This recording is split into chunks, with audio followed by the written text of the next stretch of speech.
I want you to pull out the intention card from episode 11. Read the goal that you wrote as though it's already happened. And this is the example that we had. I am so happy and grateful now that I am a visible, successful business owner making $10,000 per month. And then I want you to pay attention to what's going on with your mind and your body.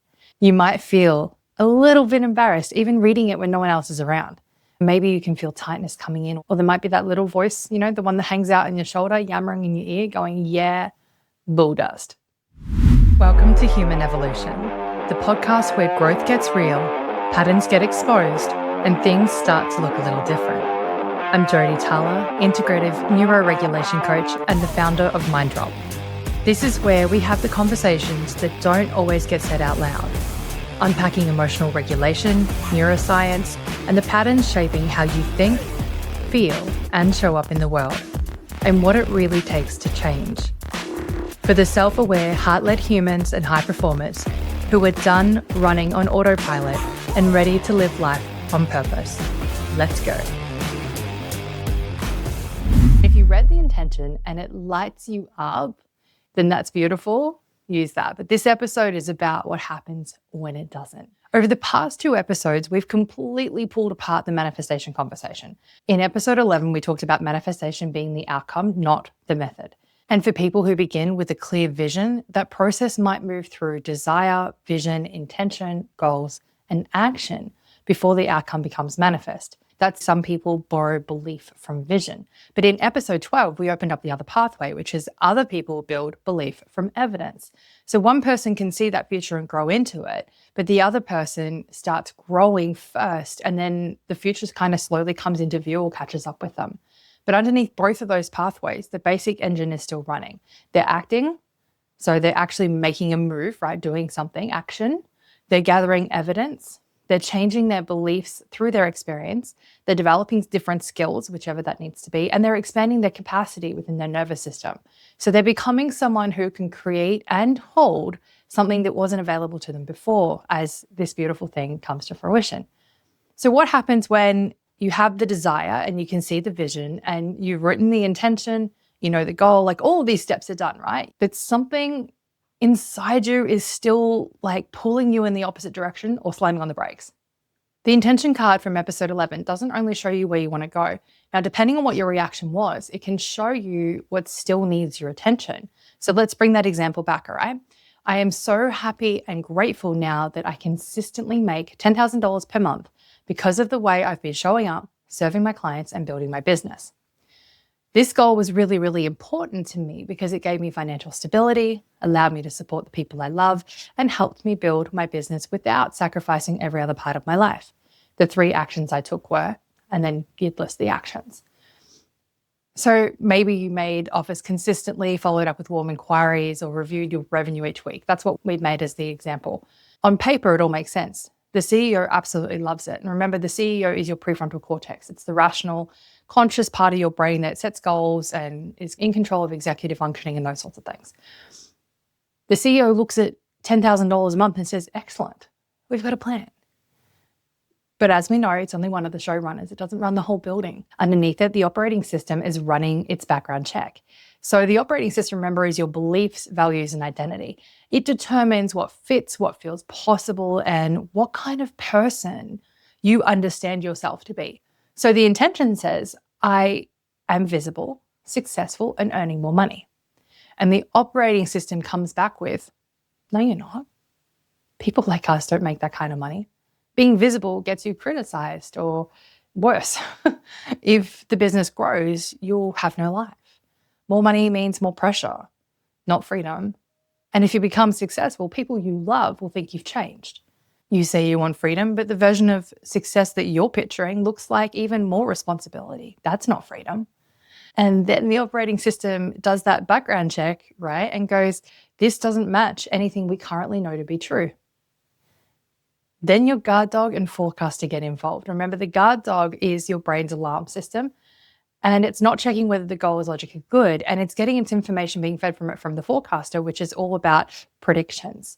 All right, so it's checking what the goal actually predicts. So visibility might predict judgment.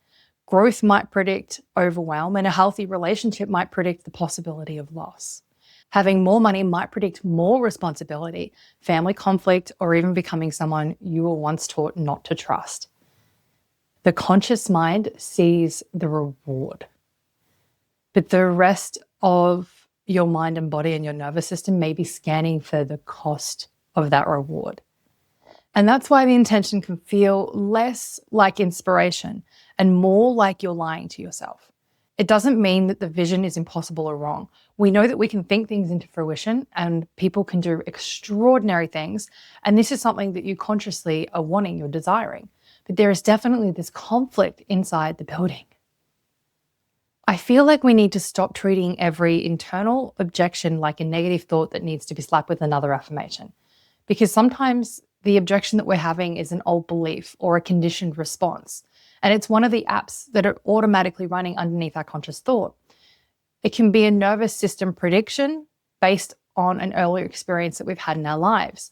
And sometimes the objection contains really useful information that we can actually help increase our growth and expansion. So maybe the goal is fighting with one of your actual values. Maybe you want the income, but you don't want the business model required to actually get it or the time it takes to bring that into fruition. Maybe you like the idea of being known, but you don't want a life where your privacy disappears. Or maybe the goal was actually borrowed from somebody else. It was someone else's wants and needs for you to fulfill for them, but it's not actually your own. Maybe you think you should want the 7-figure company and the big team and that packed calendar with the crazy social content creation, because that is what success is supposed to look like and what we're told we have to do to get it. But what if you really value depth and autonomy and enough spaciousness to enjoy your life? And that conflict isn't necessarily a subconscious block. It could be clarity that's trying to get your attention. So that feeling or those thoughts that are coming up, that is your cue to pay attention to, because maybe the goal is right for you, but the plan itself is poor. So you don't necessarily need therapeutic techniques or protocols or anything like that. If what you're needing is actually training and financial advice and better systems, or even a conversation with someone like a business coach who's in that industry and knows what they're doing. Sometimes the obstacle that we're facing and that pushback is internal, and sometimes it's actually practical. And what I've found over the years of working with clients is usually it's a mixture of both. So before we start trying to clear anything, we need to actually clarify what is happening. The process that I want to give to you today is notice, regulate, clarify, clear, rewire, act, gather evidence, and integrate. It sounds like a lot, but I swear it actually works really well together and it's quite natural as you move through it. So the intention card gives us somewhere practical to begin with. All right, so go read the intention slowly. So this is the one that we've done from episode 11. If you haven't done it, pause this, go listen to that and come back. Awesome. Don't race through it trying to feel positive, okay? I want you to actually notice what happens when you reach the goal. What are the thoughts that are happening in your mind? What are the sensations that are going on in your body, and where does your attention go? Then read the reason it matters, that section of the card. Does that part actually feel true to you? Does it connect with something real, or does it sound like something you wrote because it seemed impressive? Then I want you to read the 3 actions. Okay, so which one do you immediately want to avoid? Which action creates tension? Which one feels impossible or exposing or boring or likely to end in rejection? Now, some of those may not be the case. You may not feel any of that, and that's fine. That means you're in alignment, which is great. But if that is coming up for you, I want you to notice that the language that your mind is using. Does it sound something like, this won't work? I'm not ready. Who do I think I am? I don't want people to think I'm pushy. I'll do it once everything else, settles into place, or when life is normal, or when I'm ready. I'll do it when things are good. That reaction is the data that we're looking for, because we're not treating every thought as fact and we're not pretending that it isn't there.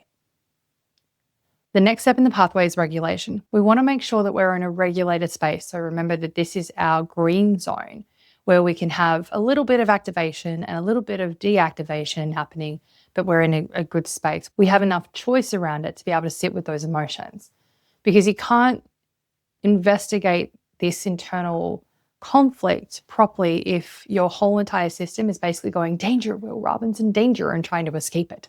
So the regulation here doesn't mean making yourself completely calm, because again, that's not what regulation is, but it means making sure we're in that green zone. We have enough capacity to stay with what's happening without immediately shutting it down, running away, or arguing yourself into submission, all right?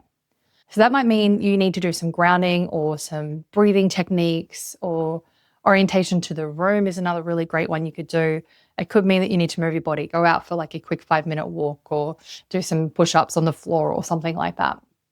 Give yourself a moment before deciding what the reaction actually means. So we're helping our CEO remain in the conversation whilst the guard dog is just a little bit active, but we're still in that green zone. Because if the guard dog takes over completely, then everything starts to look like proof that that goal or the conflicts around it, but the goal itself is unsafe and you're not going to be able to bring it into fruition.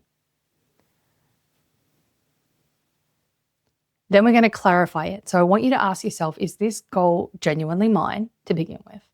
What do I believe having it will require from me? What do I think it might cost me? What would change in my relationships? What responsibility comes with it? What value could it threaten? And that means like the values that I hold. What could that threaten? What part of the goal feels unfamiliar or unsafe? What part feels genuinely wrong or unaligned? And then I'd like for you to ask, do I need emotional work here, practical support, or both? Because not every internal no should become a yes. And sometimes the work is making the goal more aligned.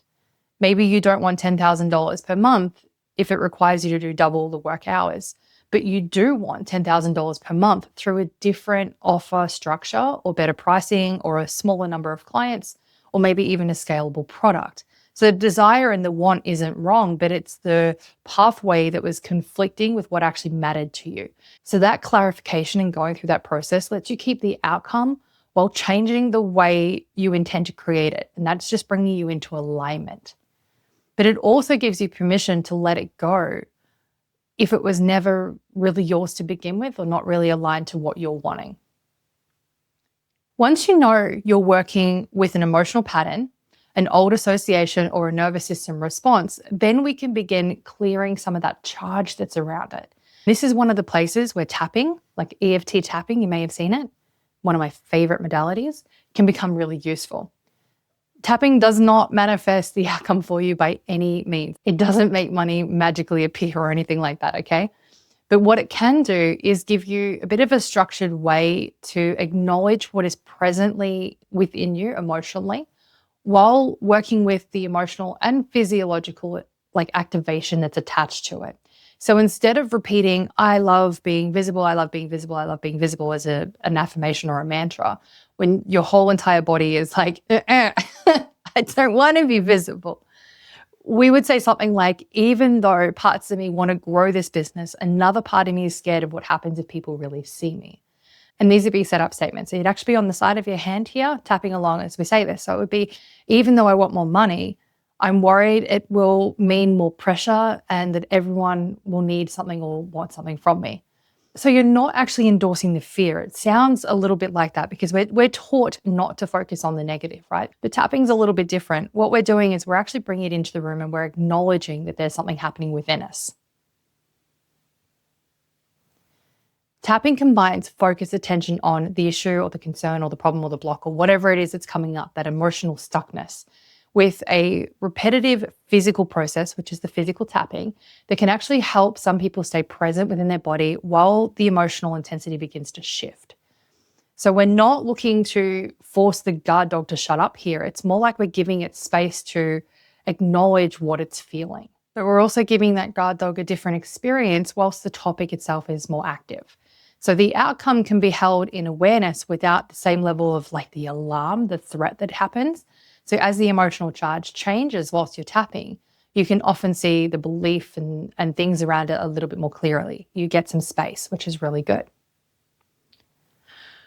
Then we move into a process known as neuro-rewiring. So in my work, this involves hypnotherapy using focused attention, imagery, therapeutic suggestion, and rehearsal to work with the belief, response, and the identity underneath the goal that you're wanting to achieve.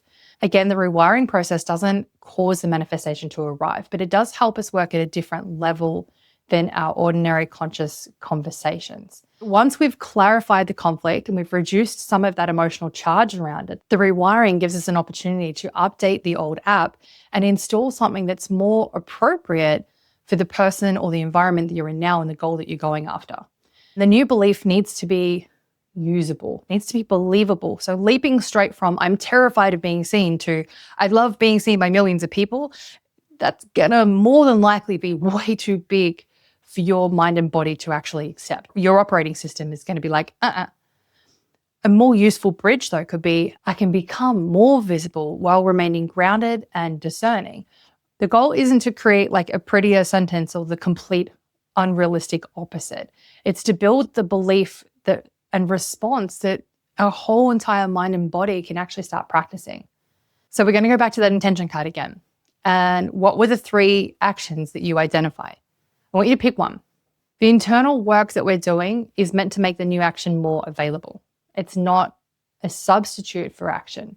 You can tap on visibility for 6 months, but at some point you're going to actually have to let someone see the work, see you out there. You can rewire your relationship with money, but the offer still needs to be made so you can bring that money in. You can work on your fear of conflict, but the boundary actually still needs to be spoken. The therapeutic work creates a different internal possibility, but the action brings that possibility into your actual life. Then we get to do the really fun part, which is where you go out and you gather evidence. Not only evidence that everything went like swimmingly well and perfect, but evidence that you handled it. So it could be like, hey, I made the offer and somebody said no. I was disappointed, but I'm okay. The world didn't end. And it didn't feel like rejection in the same way. Or if it did, I handled that. And this is where episode 12 comes back in. So belief gets built from evidence. Even for the visionary, it still happens. The vision may have helped you begin, but lived experience helps the new belief become more credible, right? The operating system receives information that it didn't have before, and the forecaster updates what it knows. And then the guard dog learns that the predicted disaster doesn't always actually happen. And that means that the new app gets used, like it gets updated and used in the environment it was actually designed for. That's really cool. Then we integrate all of this. So integration is what turns a good therapeutic session or a powerful insight into something that actually begins becoming evident in ordinary life. You revisit the intention, you repeat the action, you notice what changed and what still creates activation, because that's going to happen. There's going to be a period of time where you're still going to be activated. We're not perfect. We're human living beings. Things happen. But you update the 3 actions as you learn and you let the evidence count. And sometimes we, as the type of humans that we are, we reach the goal, we do the thing, and sometimes we dismiss it. We go, it was luck, or it wasn't a big deal, or anybody could have done it, or it only happened once. So it's really important that when we pull it off, we celebrate it, because we need to allow that positive evidence to count. Otherwise, the old operating system never has a chance to change. So that integration means allowing the new experience to become a part of what you know about yourself. I did that. I handled it differently. This is my new evidence. I'm not finished, but I'm not where I was either. And you repeat the process. This isn't like a one-off or one-time manifestation formula, but it is a way of helping your internal world and your external behavior begin moving in the same direction and become in alignment. And when you get into alignment, manifestation happens so incredibly quickly. This is also the kind of work we do inside my coaching program, Inner Spark. We work with what happens when the conscious goal meets beliefs, emotional patterns, and your nervous system responses that are already running underneath it. Through regulation tools, tapping, guided neuro rewiring, and real life integration, you begin identifying the conflict and clearing some of that emotional charge. You start building a more congruent internal pathway and practice what it looks like to live it when it actually matters. Inner Spark is designed to help you become more capable of taking the action and receiving the result, but also it helps you to create the capacity and that expansion of your emotional range so it holds in real life, even in the crazy moments and in the ebbs and flows. You have more access to yourself, to choice, to autonomy, and the ability to create the life you love that loves you right back. So go back to that intention card, read the goal, then listen to what happens underneath the words. Your reaction isn't a verdict. It's just some information that you need to have. Then I want you to clarify what it is, work with what actually needs working with, and change the goal if the goal isn't aligned, and change the plan if the plan is not the greatest. Build the skill if it's missing, and when conflict belongs to an old belief or an emotional pattern, or even a nervous system prediction, don't just run an affirmation over it, okay? Regulate yourself first, then do the clearing work, then the rewiring work. Then take the action and let real life give you that new evidence. So next episode is where we're going to finish our little mini series on manifestation. I'll see you there. Hey, my beautiful friend. Thanks for hanging out and listening to today's episode. If you want to keep the momentum going, head over to minddrophq.com/podcast. It's where all the tools, resources, and gold from the show are kept, so your growth doesn't stop when the episode ends. If this episode sparks something in you, share it with a friend or someone who needs to hear this. The more people having these conversations, the bigger the ripple we create. And if you haven't already, hit subscribe so you never miss an episode. It really means the world. Until next time, keep being your gorgeous, unstoppable self.